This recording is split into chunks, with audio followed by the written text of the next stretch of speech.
வாங்க முடியாது என்று அந்நியார் திருமதி துர்கா ஸ்டாலின் அவர்களிடம் அழுததும் துர்கா ஸ்டாலின் சேகர் பாபுவை கூப்பிட்டு தம்பி அழுவுது, நீங்க எல்லாம் எதுக்கு இருக்கிறீங்க, ஏதாவது பண்ணுங்க என்று சொன்னதும் சேகர் பாபு எதுக்கு தான் சவுக்கு சங்கர் வந்துட்டு வேணுன்றது.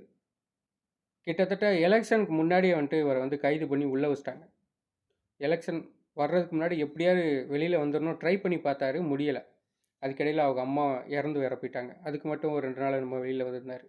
அதுக்கப்புறம் எலெக்ஷன் முடிஞ்சு ரிசல்ட் எல்லாம் முடிஞ்சு தளபதி சிஎம் ஆனதுக்கப்புறம் தான் இவருக்கு வந்து ஒரு விடுதலை அப்படின்ற ஒரு நம்பிக்கை எல்லாத்தையும் கிடச்சிச்சு, கண்டிப்பாக சவுக்கு வெளியே வந்துடுவார்னு. ஆனால் வெளியில் வந்த மனுஷன் இவ்வளோ டேட்டா வந்து கலெக்ட் பண்ணியிருந்திருப்பார், இவ்வளோ விஷயங்கள் தெரிஞ்சிருக்காருன்னா, அப்போது இங்கே ஏற்கனவே வந்துட்டு புலனாய்வு புலின்னு சொல்லிட்டு சோசியல் மீடியாவில் பேசிகிட்டு இருக்காங்களே, இவங்களுக்கெல்லாம் தெரியாதுன்னு நினைக்கிறீங்களா? தெரிஞ்சிருக்கும், ஆனால் பேச மாட்டாங்க. ஏன்னா எல்லாத்துக்கும் பிஸ்கட் போயிருக்கும். சரியா? அந்த என்ன சொல்லுவாங்க, நாய்க்கு பிஸ்கட் தூக்கி போகிற மாதிரி தூக்கி போட்டதுனால யாருமே எதுவுமே பேசலை. அதுக்கு தான் சவுக்கு சங்கர் மாதிரி ஒரு ஆள் வேணுன்றாரு.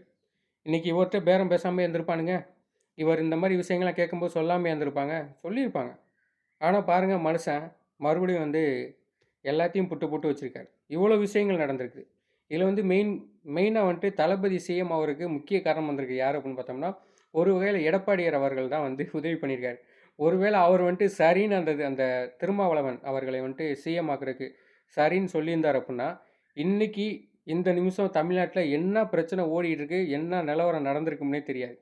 அந்த மனுஷன் ஏதோ ஒரு வகையில் முடியாது, யாருமே சிஎம் ஆகக்கூடாது, நான் தான் சிஎம் ஆகணும் அப்படின்னு ஒத்த காலில் நின்னதுனால தான் இங்கிட்டு தளபதிக்கு வந்துட்டு எல்லாமே வந்து சரியாக அமைஞ்சிருக்குன்னு சொல்லணும்.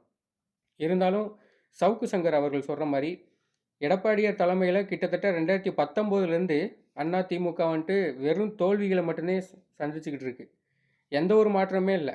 பாவம், அவரை நம்பி பல எம்எல்ஏக்கள் எல்லாருமே ஓட்டுக்கு காசு செலவு பண்ணதாக இருக்கட்டும், எல்லாமே இப்போ கேள்விக்குறியாக வந்து நின்றுக்கிட்டு இருக்கு. கிட்டத்தட்ட 10 வருஷம் வந்து அமைச்சர் பதவியில் இல்லாமல் நிறைய அமைச்சர்கள் வேறு இருக்காங்க. இங்கிட்டு வந்து தாவைக்கா வந்துட்டு ஒரு டிமாண்ட், ஒரு 15 அமைச்சர் பதவி கொடுக்குறோம் அப்படின்லாம் சொல்லியும் இப்படி கைக்கு வந்து அதான் என்ன சொல்லுவாங்க, வாய்க்கு வந்தது என்னவோ கைக்கு வந்தது வாய் கேட்டலை அப்படின்ற மாதிரி தான் கதை ஆகிப்போச்சு. இன்றைக்கி ஒரு 4 பேர் வந்து ராஜினாமா வேறு பண்ணிட்டாங்க. இன்னும் நம்ம எந்த தொகுதி சொல்கிறது, இந்த விராலிமலை தொகுதியில் ஒரே ஒரு மனுஷன், அந்த ஆள் வந்துட்டு உண்மையாக மனுஷன் வந்துட்டு ரொம்ப நல்லது நிறையா பண்ணியிருக்காருன்னு தான் சொல்லணும். இருந்தாலும் அவர் இன்னும் எந்த கட்சிக்கு போகிறதுன்றதை பேசாமல் வச்சுருக்காரு, சொல்லாமல் இருக்காங்க. இங்கிட்ட வந்து எடப்பாடி வந்து முடியாதுன்னு சொல்லிட்டாரு. அப்போது அந்த முன்னாள் அமைச்சர் வந்துட்டு ஏதாவது ஒரு கட்சிக்கு தான் போய் ஆகணும், ஏன்னா அவர் மேலே வழக்கெல்லாம் இருக்குல்ல. ஸோ அவர் கண்ணு முன்னாடி வந்துட்டு போகும். இன்னொரு பக்கம் பார்த்தீங்கன்னா, நம்ம அண்ணாமலை அவர்கள் வந்துட்டு கட்சி வேறு ஆரம்பிச்சிட்டார். அண்ணாமலை ஐபிஎஸ்ஸாக இருக்கிற வரைக்கும் யாருக்குமே தெரியாது. அதே மாதிரி பிஜேபியில் சேர்ந்ததுக்கப்புறம் வந்துட்டு ஓரளவுக்கு தான் அண்ணாமலை தெரிய வந்துச்சே தவிர, மற்றபடி அண்ணாமலைக்கு அவ்வளோ பவர் இருக்கு, அவருக்கு வந்து மக்கள் செல்வாக்கு நிறையா இருக்குன்னு வந்து எதையுமே காட்டலை. பிஜேபின்ற ஒன்று இல்லை அப்படின்னா இன்றைக்கி அண்ணாமலையே இல்லை. அவர் அதை விட்டு வெளியில் வந்துட்டார். அவர் வந்து மோடி கூட பயணம் பண்ணதாக இருக்கட்டும், அமித்ஷா கூட போயிட்டு அப்பப்போ பார்த்து பேசினதாக இருக்கட்டும், இதனால தான் அவர் வந்து மக்கள் மத்தியில் நிறைய தெரிய வந்திருக்கே தவிர, அதே மாதிரி ஒரு சில விஷயங்கள் வந்து பாஜக சொல்லும், அதை இங்கேருந்து தமிழ்நாட்டிலேருந்து இது சரியானது இல்லை, இதை மாற்றி செய்யணும் அப்படின்னு அண்ணாமலை நிறைய விஷயங்களை மாற்றிருக்காரு. அது எல்லாத்துக்குமே பாஜக வந்துட்டு அண்ணாமலைக்கு சப்போர்ட்டாக தான் இருந்திருக்கு. இப்போ அண்ணாமலை அவர்கள் வந்துட்டு தனியாக கட்சி ஆரம்பிச்சிட்டாரு, 19 லட்சம் பேர் 20 லட்சம் பேர் சேர்ந்துட்டாங்க அப்படின்றக்காண்டி எல்லாருமே தளபதி ஆயிட முடியுமா? முடியாது. வேணாம், இந்த ஒரு 4 எலெக்ஷன் வருதுல்ல, இடைத்தேர்தலாக, இந்த இடைத்தேர்தலில் பார்ப்போம், நிற்கட்டும் அண்ணாமலை அவர்கள், என்ன தான் நடக்குன்னு பார்ப்போம்.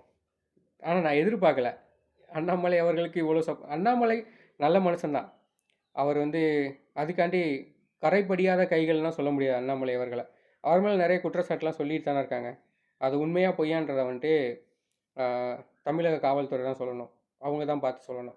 இருந்தாலும் 10 பேருமே குற்றம் சொல்கிறாங்க அப்படின்னா ஏதாவது ஒரு விஷயம் கண்டிப்பாக ஏதோ ஒரு தப்பு நடந்திருக்குதான்னு சொல்ல முடியும் அண்ணாமலை அவர்கள். சரி, பார்க்கலாம் என்ன தான் நடக்கும் அப்படின்றத. ஓகே, கடைசியாக ஒரு நன்றி சொல்லணும் அப்படின்னா எடப்பாடி அவர்களுக்கு மிக நன்றி, ரொம்ப ரொம்ப நன்றின்னு தான் சொல்லணும். ஏன்னா அவர் அன்றைக்கி அதை ஒத்துக்கலை அப்படின்னா இன்றைக்கி தளபதி சிஎம்மாக இருக்கிறது வந்து ரொம்ப ரொம்ப கஷ்டம்தான். எதிர்கட்சி தலைவர் தான் உட்காந்துருக்கணும். இங்கே பாதி பயல்களுக்கு வந்து நெஞ்சு வலியே வந்திருக்கும். அந்த ஒரு வகையில் ஏதோ ஒரு யோசிக்காமல் ஒரு எப்படி சொல்கிறது, எடப்பாடியார் அவர்கள் செய்த ஒரு என்ன சொல்லலாம், முட்டாள்தனம்னு சொல்லலாமா? கோச்சிக்க போகிறானுங்க. திமுககாரனா அண்ணன் திமுககாரங்க. சரி விடுங்க. அந்த ஒரு முட்டாள்தனத்தினால இன்றைக்கி வந்து தளபதி சிஎம் ஆயிட்டார். ஸோ நிறைய மாற்றங்கள் நடக்குது, வெயிட் பண்ணி பார்க்கலாம். ஓகேயா? மற்றபடி வேறு ஒன்றும் இல்லை.